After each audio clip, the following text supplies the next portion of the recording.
Hello and welcome to The Top Story, a podcast with the headlines of the day from our correspondents around the world. I'm Qizhi.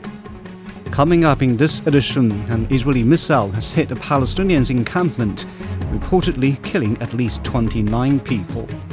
Frustrations are flaring in Texas as 1.6 million households and businesses enter a third day without electricity. And torrential rain is wreaking havoc in India. Main parts of the country are facing severe floods. We start with the Middle East. An Israeli missile hit a Palestinians' encampment on Wednesday. The missile struck as they gathered to watch a football game at a school in Khan Yunis in southern Gaza. Palestinian officials say at least 29 people were killed. Akram al-Satari reports. An Israeli airstrike in southern Gaza on Tuesday hit a tent encampment where hundreds of displaced people were sheltering in the town of Abbasan, east of Khan Yunis city. According to Palestinian authorities, at least 29 people were killed and dozens injured. Most of them were women and children. The Israeli airstrike targeted a gathering of canned food vendors in front of the UNRWA-run school, according to one witness interviewed by CGTN.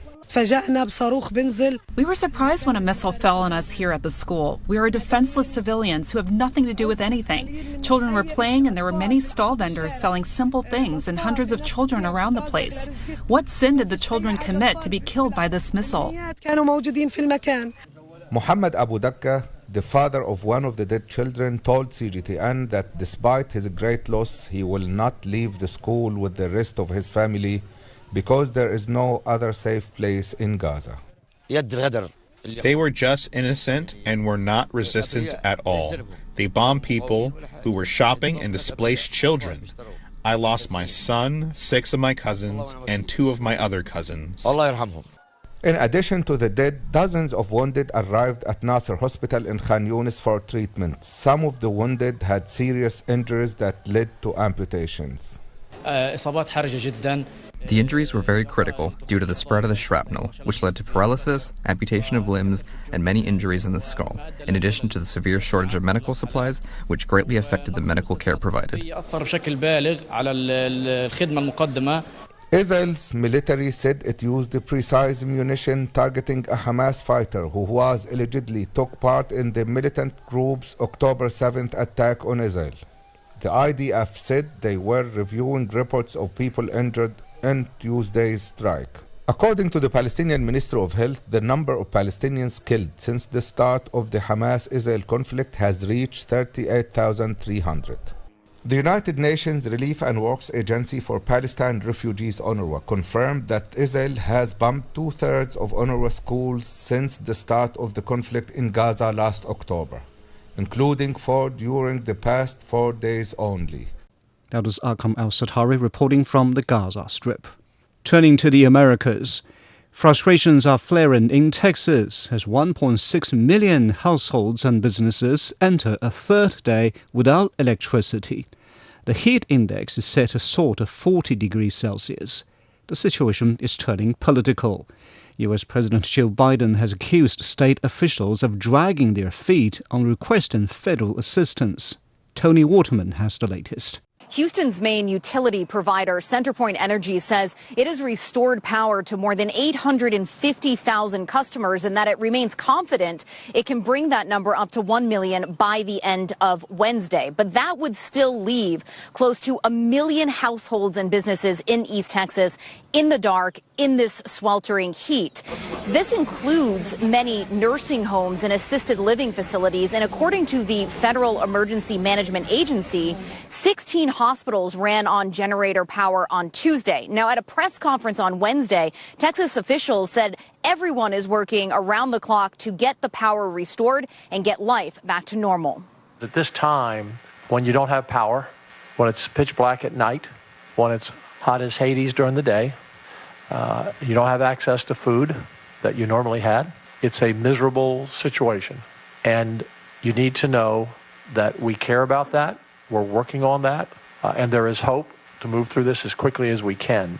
But frustrations are mounting. One big question is how a Category 1 hurricane could leave so many in the dark, and some are questioning whether CenterPoint was prepared for the storm, and weather state officials are investing enough to strengthen resiliency as climate change churns out more powerful storms. Questions are also being raised about the state's post-hurricane response. In an exclusive interview with the Houston Chronicle, President Joe Biden said the federal government was delayed in distributing emergency relief supplies, things like power generators, because the White House had trouble tracking down state leaders for the formal aid request. Governor Greg Abbott is on a 9-day economic development trip to Asia right now. His lieutenant, Dan Patrick, has been in charge, and he only made the formal request on Tuesday, more than 24 hours after Beryl made landfall.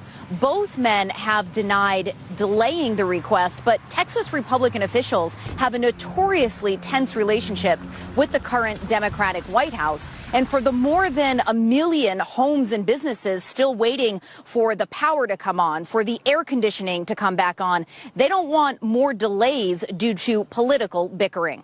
That was Tony Waterman reporting from Austin, Texas. San Francisco is one of the most expensive real estate markets in the United States. But now data shows a sizable portion of the office space is vacant. Mark New has more. On the streets of San Francisco, signs of empty space are all around. The city's office vacancy rate is around 30%, the highest of any major market in the U.S. A new report from commercial real estate services firm Avis & Young sets out some potential scenarios for getting the rate below 10%. They warn that if little is done, it could take the city 18 years or until 2042 to recover. Trying to sound the alarm bell. If you just did nothing and waited for rising tide to lift all boats, it may take a very long time. You need to either redevelop your building into another use, right? So converting office to residential, to hotel, to something, or you need to invest in your office building to make it more competitive. Granahan says one of the biggest factors is the downsizing of major tech companies. Google recently vacated this waterfront office in the financial district. Tech firm Salesforce has cut its footprint in the city by 45% in a single year. I think companies are coming back slowly, but also companies figured out that you don't need to be in office all the time and you can save money on leases. Headcount has gone down so much that how do you even fill in those vacant spots when there's no employees to fill it in with? The larger problem lies within actually having viable solutions to bring people back together. If they started requiring people to come back to office more frequently, it brings back downtown. There's so much empty office space. But just as tech has contributed to the city's problematic vacancies, it's also offering some hope. Near the end of last year, OpenAI, the makers of ChatGPT, moved into San Francisco buildings, taking up nearly 46,000 square meters of office space. That was Mark New reporting. Finally, in Asia, torrential rain is wreaking havoc in India. Many parts of the country are facing severe floods, including the northeast state of Assam. Floods have claimed roughly 80 lives and affected over 2 million people. The government is undertaking relief operations. Ravinder Bawa has more. As the flood water started to recede, people like Rabia Khatun are returning to their homes after 10 days to take stock of their losses. The deluge forced thousands like her to take shelter in relief camps. Since the past 10 days after the flood, we are facing a lot of issues. Even drinking water is scarce. The unhygienic environment will soon give rise to health issues. Severe floods in Assam have caused major damage to life, property, and crops. Hundreds like Abdul Mateen have been left homeless as the river swallowed their homes. A week ago, everything was swept away, leaving nothing. We don't have anything to eat. I brought my whole family to the shelter. Many parts of the state are cut off as roads and railway lines have been damaged. Those who are stranded in these areas have no access to bare necessities. Basic food items are being transported through boats to inaccessible villages. The situation remains grim in areas where embankments have been breached. The SDRF people have been moving around the clock, to provide all-round service in case of, the water level increasing and the need for any evacuation.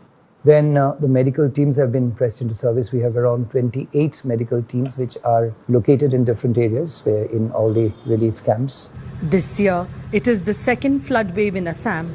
And with heavy rainfall predicted over the next few days, there seems to be no respite for the affected Assamese. That was Ravinder Bala reporting on the floods in India. In Japan, temperatures are hitting record highs amid a sweeping heat wave. Authorities are urging people to stay indoors and use the newly installed cooling shelters around Tokyo. At least 6 people have died from heat-related issues over the past few days. Chris Gilbert has more. The emergency shelters, that is one way, and it's new for this year for the government to effectively charge local municipalities with taking libraries, gymnasiums, community halls, and effectively saying that on extremely hot days where these alerts are being sent out for the first time this year, that they effectively are charged with keeping their air conditioning going around the clock, and so that people around cities like Tokyo, which is 99% private property, have a place to go wherever they are and simply cool off, because Japan does have an older population. About a third of the country is over 65, and they are the main demographic that is represented in statistics which have just been released. There have been 6 deaths in the last week. There are also 9,000 hospitalizations in the last week. That's 4-fold up on the week before. It's twice as many for the same week last year. And in that 9,000, about 60% of those are over 65. The Doctors Association is urging people to stay out of the heat unless it's absolutely necessary to go out. But even then, 37% of those figures last week were people who suffered some kind of heat stroke incident in their home. So local municipalities are also asking people to keep the aircon on despite the costs going up, because officials are fighting the heat here on a number of fronts, both out on the street in the emergency shelter and in people's homes, and the temperatures are only set to go up throughout summer from here. That was Chris Gilbert in Japan. Thursday is China's 20th National Maritime Day. The State Council Information Office has published a white paper which highlights the improvement in the country's marine environment. It says China's water quality at the shore has witnessed notable change. In 2023, the portion of sea areas with good to excellent water quality saw a 21 percentage point increase from 2012. The white paper also underscores China's endeavors to build international consensus on marine environment protection. For more, here's Sun Tianyuan. The white paper covers a range of topics to introduce China's concepts, practices, and achievements in marine ecological and environmental protection. Officials say they hope the report can help the international community better understand China's protection efforts in this sector and strengthen global exchanges and cooperation. The document indicates an overall improvement in the quality of China's marine ecology and environment. For example, China's nearshore water quality has improved through comprehensive governance and pollution control. The document shows in 2023, the proportion of sea areas with good to excellent qualities saw a 21.3 percentage points increase from 2012. China has also carried out effective measures such as protecting the ecological corridors and imposing fishing bans to safeguard its marine biodiversity. According to the white paper, the number of recorded marine species in China has reached 28,000. That's about 11% of the global total. In other sectors, China has been strengthening supervision and law enforcement for marine ecological and environmental protection and boosting green and low-carbon maritime development, as well as global cooperation and governance in multiple fronts. Officials say China will continue to promote progress, and it stands ready to work together with the international community to pursue green development and build a cleaner and more beautiful world where ocean serves as a permanent home for humans and marine species to live and thrive. That was Sun Tianyuan on a recently released document on China's improved maritime environment. Recapping today's headlines, an Israeli missile has hit a Palestinian encampment, reportedly killing at least 29 people. Frustrations are flaring in Texas as 1.6 million households and businesses enter a third day without power. And torrential rain is wreaking havoc in India. Many parts of the country are facing severe floods. And that's it for this edition of The Top Story, a podcast that brings you world headlines every weekday. For more news in politics, business, sports and culture, you can subscribe to the Beijing Hour, a one-hour podcast news magazine program. We would welcome and appreciate all ratings and reviews. I'm Xi Zhi. Thanks for listening.